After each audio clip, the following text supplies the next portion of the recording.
saya niat mau pergi haji 1000 haji. Umur lu cuma 30 tahun mau pergi haji. Tapi ditulisnya dapat pahala 1000 haji. Saya niat mau hatam Quran tiap hari 100 kali, niat tekad. Begitu. Diganjar oleh Allah Subhanahu wa taala. Walaupun dia baca qul ya ayyuhal kafirun aja nggak bisa keluar. Nggak tahu exitnya di mana. Mutar aja. Ma antum nggak keluar.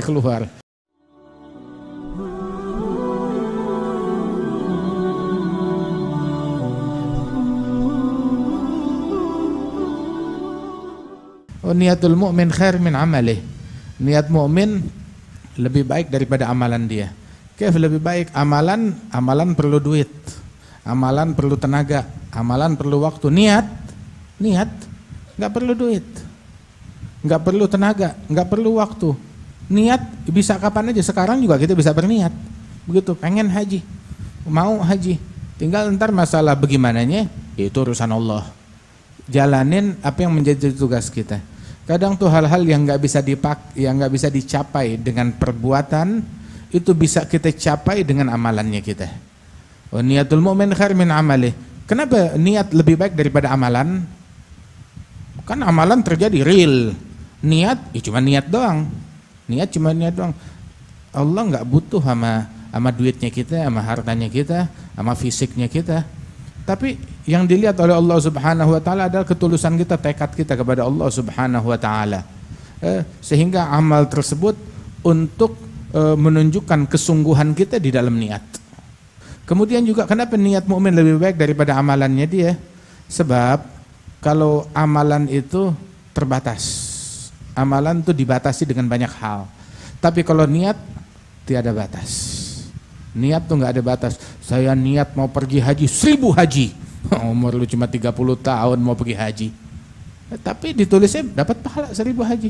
Saya niat mau hatam Quran tiap hari 100 kali, niat tekad. Begitu. Diganjar oleh Allah Subhanahu wa taala. Walaupun dia baca qul ya ayyuhal kafirun aja nggak bisa keluar. Nggak tahu exitnya di mana. Mutar aja. Ma antum nggak keluar. Gitu. Niat saya mau tiap hari hatam 100 kali, niat tekad. Tapi niat tersebut orang tuh kalau niat juga ente niat mau hatam 100 kali, ya baca tuh Quran hatta 3 lembar 4 lembar. Baca.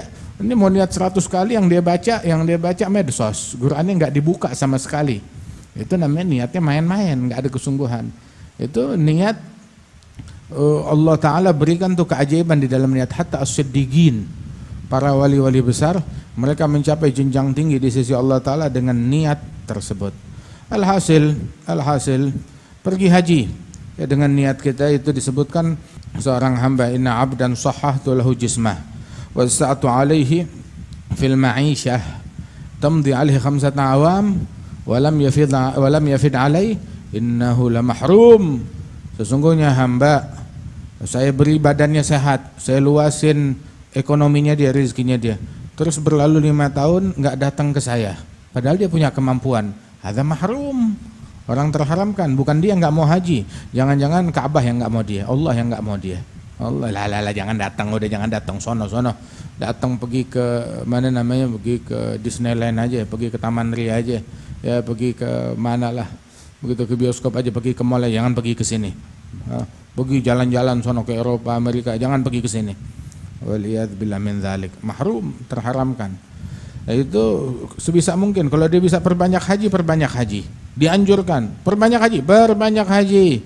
Itu Nabi bilang afdhalul jihad al-hajj. Jihad yang paling afdal adalah haji. Itu dalam hadis juga al-hajj hadza yahdim ma qablah. Haji itu menghancurkan dosa-dosa yang terjadi sebelumnya, diampunin oleh Allah Ta'ala. Tahu gak dosa paling gede itu apa? Dosa paling gede adalah orang yang wukuf di Arafah terus beranggapan dosa saya terlalu besar untuk diampunin oleh Allah Ta'ala. Ya, berasa dosa saya nggak bisa diampunin di Arafah. Arafah nggak mempan untuk ngapusin dosanya saya. Nah, ini orang yang paling kurang ajar.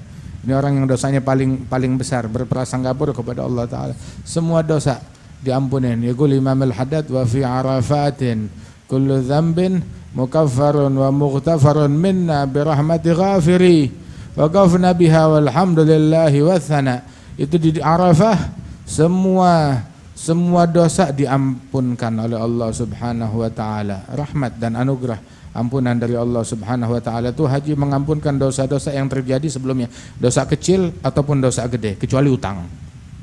Utang enggak, tetap mesti bayar. Enak dong kalau enggak.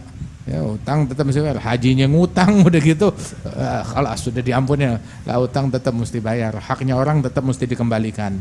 Man haj walam yarfuth walam yafsuk kharaja min dzunubihi kayawm waladatu ummuh. Orang pergi haji terus enggak berucap, enggak berbuat perbuatan yang jorok, yang kotor, yang cabul, yang enggak santun. Ya, kalau dia pergi haji steril tuh daripada hal yang demikian, maka itu pulang dari haji tuh dia bebas dosa, seperti seorang bayi yang baru lahir dari perut ibunya, baru keluar dari perut ibunya, enggak ada dosa sama sekali.